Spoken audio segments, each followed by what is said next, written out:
নয়া বন্দোবস্তের দাবিটা তো বিশেষ করে গণঅভ্যুত্থানের যে নায়করা তারাই তো সামনে এনেছিল। তাদের বা কি অবস্থা? তাদের তো কোনো ভূমিকাও তো আমরা লক্ষ্য করছি না।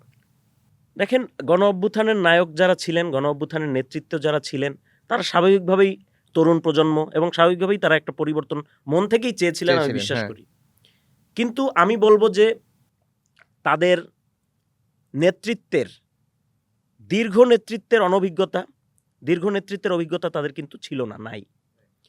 আরেকটা হলো যে এই অভ্যুত্থানের যে চরিত্র, সেন্ট্রাল চরিত্র, সেটা ছিল যে এখানে কোনো নেতা ছিল না, একক কোনো ফিগার ছিল না, যেই ফিগারকে কেন্দ্র করে নতুন কোনো কিছু আবর্তিত হবে। এবং রাজনৈতিক দলগুলিরও প্রচণ্ড রকম অংশগ্রহণ ছিল এই অভ্যুত্থানের মধ্যে। ফলে অভ্যুত্থানের পরে আমি যেটা দেখেছি, আমি একদম প্রত্যক্ষ করেছি, সেটা হলো যে অভ্যুত্থানের লিডাররা যা যা চেয়েছিলেন তা তারা করতে পারেননি এই কারণগুলির ফলে। প্রথমত, রাজনৈতিক দলগুলি অভ্যুত্থানের বড় স্টেকটা নিয়ে নিয়েছে। অভ্যুত্থানের পরে রাষ্ট্রের যে স্টেক, ক্ষমতার যে স্টেক, এটা রাজনৈতিক দলগুলির হাতেই চলে গেছে। এটা আসলে অভ্যুত্থানের লিডারদের শুরুর ধরেন যে ৫-৬ মাস দেখানো হয়েছে সামনে রেখে এই লিডারদেরকে যে হ্যাঁ এরাই চালাচ্ছে দেশ। ডক্টর ইউনূস সাহেবও আমেরিকা যায় বলে আসছে যে ছাত্রই তাকে বসিয়েছে। কিন্তু আদতে আমরা তো বাস্তবতাটা জানতাম, ভেতর থেকে বাস্তবতাটা দেখতে পাচ্ছিলাম। হয়তো স্টুডেন্ট লিডাররাও কেউ ওই সময় মানে কি বলা যায় এটাকে, ঝোঁকের বসে কিংবা অতি উৎসাহে তারাও মনে করেছিল যে হ্যাঁ আমরাই তো দেশ চালাচ্ছি। কিন্তু আসলে পাওয়ার প্রোগ্রামিংটা কোথায় হচ্ছে এবং পাওয়ার ডিস্ট্রিবিউশনগুলি কোথায় হচ্ছে, কারা আসলে এই নতুন বাংলাদেশ গড়ার পেছনে যেই খুঁটিগুলি সেগুলো নাড়াচাড়া করছে কারা, এই ব্যাপারে তাদের কোনো আসলে আইডিয়া ছিল কিনা বা আছে কিনা আমি জানি না। ফলে মোটা দাগে যেটা ঘটেছে সেটা হলো যে জেনুইন একটা ইচ্ছা ছিল মানুষের মধ্যে পরিবর্তনের। কিন্তু যখনই এই স্টুডেন্ট লিডাররা রাষ্ট্রকে মেরামতের জায়গায় আসলেন, রাষ্ট্র গড়ার কাজে যখন আসলেন, তখন আসলে তাদের হাতে আর রাষ্ট্রের কোনো কিছুই আমি বলব যে ছিল না, যেটা কিন্তু তারাও বুঝতে পারেননি। কিন্তু কিন্তু ধরেন যে ছাত্রদের একটা অংশ তো সরকারে গিয়েছে এবং তারা তাদের ২ জন প্রতিনিধি এখনো আছে। বিএনপির নেতারা বা অনেক রাজনীতিবিদ মনে করেন বা সাধারণ মানুষও যেটা মনে করে যে তারা যদি অ্যা সরকারে না যেত এবং তারা একটা বাইরে থেকেই একটা প্রভাবক ভূমিকা রাখতে পারত, তাহলে হয়তো পরিস্থিতিটা ভিন্ন হতে পারত। আপনার কাছে কি মনে হয়? দেখেন, একটা ব্যাপার হলো যে কি হলে কি হতো এইটা আলোচনা করাটা দুষ্কর। কারণ কি হলে কি হতো এটা কিন্তু আমরা আসলে কেউ বলতে পারি না। যদি তারা গভর্নমেন্টে না যেত তাহলে আরো খারাপ কিছুও ঘটতে পারত। এক, এটা আমি নোক্তা আকারে বলে রাখলাম শুরুতে। দ্বিতীয়ত, আমার যেটা, যদি আপনি আমার অপিনিয়ন বলেন, আমার অপিনিয়ন কাছাকাছি।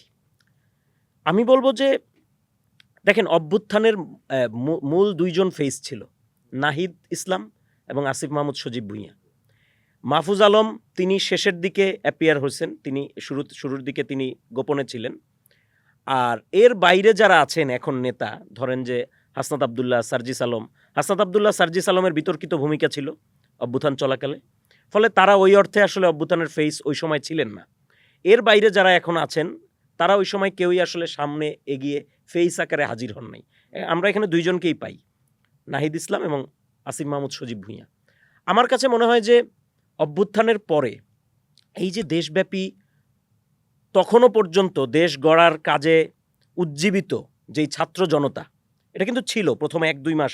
আপনি দেখেছেন তারা ডাকাত পাহারা দিয়েছে, তারা ট্রাফিকের কাজ করেছে, অনেক কিছু। এই যে উজ্জীবিত জনতা, ছাত্র জনতা, এদেরকে আমি বলব যে একটা সঠিক ডিরেকশনে গাইড করার মতো কোনো লিডার তখন মাঠে ছিল না এই ৩ জন গভর্নমেন্টে চলে যাওয়ার ফলে। আচ্ছা। এই ৩ জন গভর্নমেন্টে চলে যাওয়ার ফলে এমন কোনো লিডার মাঠে ছিলেন না যারা হলো এই অভ্যুত্থানের একেবারে সলিড লেজিটিমেসিটা তাদের আছে এবং তারা এই ছাত্র জনতাকে একটা গুড একটা লাইনে তারা গাইড করতে পারেন, এরকম কোনো লিডার কিন্তু আসলে মাঠে ছিল না। ছিল যারা সেকেন্ড লেয়ারের লিডারশিপ ছিল, যারা আসলে আমি বলবো ফেইল করেছে তারা আসলে ওইভাবে কাজটা করতে পারে নাই।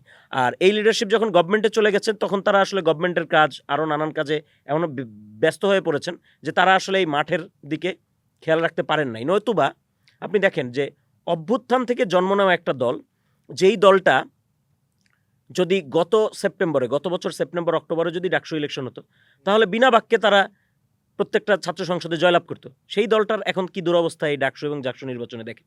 এটা কিভাবে ঘটলো? এটা ঘটেছে এই যে ধীরে ধীরে মাঠ হাতছাড়া হয়ে যাওয়া, এবং এই ধীরে ধীরে মাঠটা হাতছাড়া হয়ে গেছে বেসিক্যালি এই কারণে আমার কাছে মনে হয়েছে যে এই যে ৩ জন চলে গেছেন গভর্নমেন্টে, এই ৩ জনের মধ্যে অন্তত একজন মাঠে থাকা দরকার ছিল।